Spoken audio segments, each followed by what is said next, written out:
Imagine your automated strategy buys because the price crossed above a moving average. But what exactly is the price? Is it the last trade, the bid, the ask, or a 1 minute candle, or something stranger, a corrected candle, or perhaps a price that arrived 2 seconds late? Today we're going to follow market data from the exchange all the way into your strategy. Welcome back to Building a Professional Trading Bot, a free course on designing automated trading systems, not just trading strategies. In the previous episode, we built the foundations. We explained subscriptions, callbacks, and why professional systems rely heavily on logging and error handling. Today, we're taking the next step. We'll look at how market data reaches your bot, how those updates are transformed into the candles your strategy actually uses, and why the quality of that data matters just as much as the strategy itself. Let's get started. How does market data travel from the broker into your bot?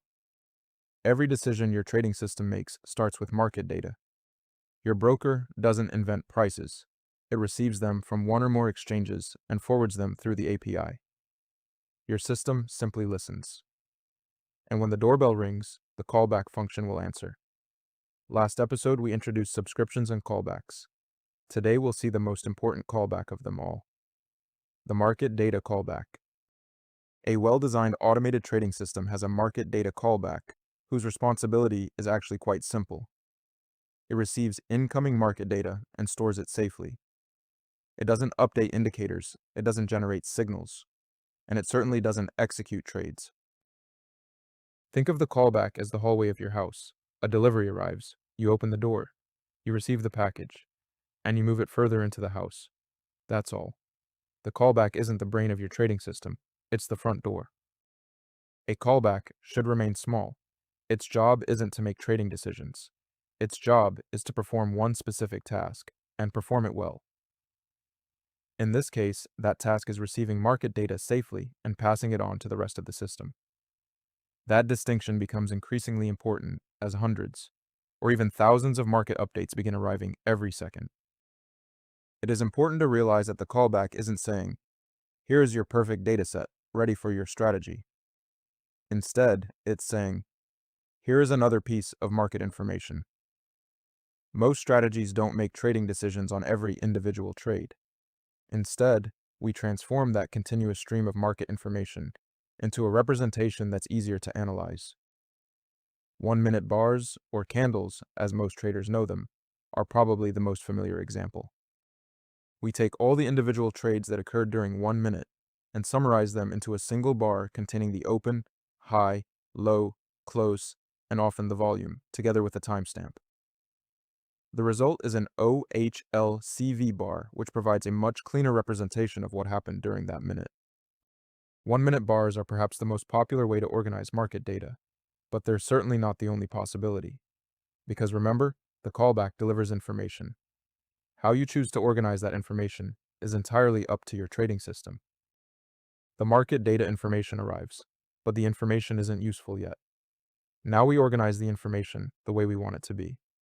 And that depends on your strategy. We can create a 1 minute time bar, or a 5 minute time bar. Or some traders build a new candle every 1,000 of trades, which is called a tick bar. Others every 10,000 contracts traded, a volume bar. Others every $1,000,000 exchanged, a dollar bar. Throughout this course, we'll mostly use time bars because they're familiar. But remember, your callback receives information, not candles. The candles are something you create.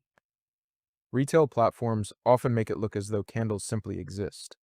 Professional trading systems tend to think in terms of event streams first, and build whatever representation is most useful for the strategy. So far, we've focused on the architecture and responsibilities of each component. Now let's put those design ideas into practice with some actual code. We'll build this step by step. We'll start by subscribing to market data, then see how that data enters our callback, how we transform it into candles, and finally, how we ensure the data is reliable before allowing it to become part of our trading system. Everything starts with a subscription. Before a broker can send us market data, we first have to tell it what we're interested in, which instrument and when to send us the data. In this example, we're subscribing to every individual trade. Other possibilities might be 1-second updates, 1-minute bars provided by the broker, quotes, or order book updates. Because we want to build our own candles, we'll subscribe to every trade. Finally, we have to let the broker know which callback to notify when the data arrives. Let's have a look at a simple example of a market data callback. Let's assume we've subscribed to every trade that occurs in the market. The callback itself is deliberately kept small. In this example, we've named it on market data. That's just a generic name. Every broker uses its own naming convention. The callback receives a single object called trade. That trade contains the information that just arrived from the market. At a minimum, that's usually the time of the trade, the price it traded at, and the traded volume. Depending on the broker or exchange, it may contain even more information, such as whether the buyer or the seller was the aggressor. Every time a new trade arrives, we simply pass it to another component whose only responsibility is building our market data. In this example, we've called that component Candle Builder. In our own trading system, we'll implement this as a separate class with a single responsibility, transforming raw market events into bars. Once a bar has been completed, it is returned by the Candle Builder. What happens after that, we'll discover in the next episodes. Before we continue, one small note. Throughout this course, I'll use Python for the examples. I chose Python because it's approachable, widely supported, and by far the most commonly used language among retail algorithmic traders. The architectural concepts we'll discuss, however, are language independent. The same design could just as easily be implemented in another language. Professional trading firms use a variety of languages depending on their requirements. Low latency systems are often written in C++ or Java, while C# is common in many commercial trading platforms.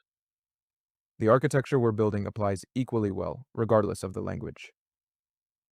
With that in mind, let's go back to our code and look at the line where we forward our market data package. To build our candles, we create a class called Candle Builder. This class has one responsibility: building bars. Inside it, we find the function we called from the callback, update trade. Every time a new trade arrives, the Candle Builder updates the current open, high, low, close, and volume values. In our example, we're building 1-minute bars, so it continues doing this until the minute has finished. At that point, the completed candle is returned to the rest of the trading system. If we go one level deeper into the update function, we can see how an OHLCV candle is actually built. The first trade of a new minute immediately becomes the open price. Since it's the only trade we've seen so far, it also becomes the high, low, and close price. The trade's volume initializes the candle's volume. As more trades arrive during the minute, the candle gradually takes shape. For every incoming trade, we compare its price with the current high and low, updating them whenever a new extreme is reached.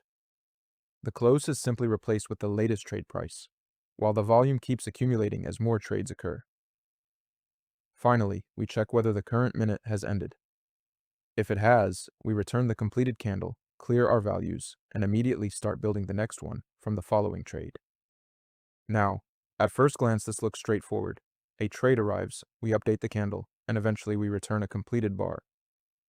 But before we trust that bar, there's an important question. Can we trust the data that went into it?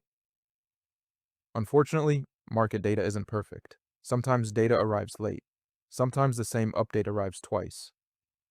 Volume may be revised, or data may stop arriving altogether during a broker reconnect. Even something as simple as a 1-minute bar may close a second later than expected. Professional trading systems don't assume perfect data. They expect imperfections and are designed to deal with them.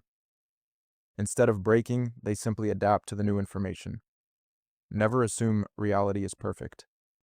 Never assume the market will deliver perfect data. With this in mind, we can slightly revise the responsibility of our candle builder. Its job is no longer simply to build candles. Its job is to transform a stream of market events into reliable bars. Before a trade is allowed to update the current candle, we can first validate the incoming data. We can detect duplicate updates. We can verify the timestamp. We can check whether the reported price is realistic. We can validate whether the reported volume makes sense. Only after the data passes these checks do we allow it to update the current candle. The class still has a single responsibility. But now, it isn't just aggregating market data. It's responsible for the quality and integrity of every bar it produces. During the data validation, we can detect imperfect data, but this is only half the solution. At times when data goes missing, professional trading systems don't simply ignore it. They request the missing information from the broker, repair the gap, and continue as if nothing happened.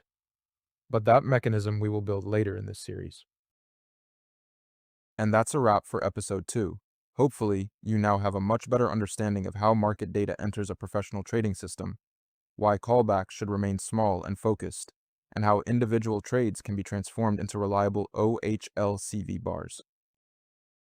We also looked at why professional trading systems never assume market data is perfect, and how careful validation helps protect the rest of the trading system from bad or incomplete data. In the next episode, we'll take the completed market data we've built today and learn how to store it efficiently, giving the rest of our trading bot fast and reliable access to historical information. See you in episode 3.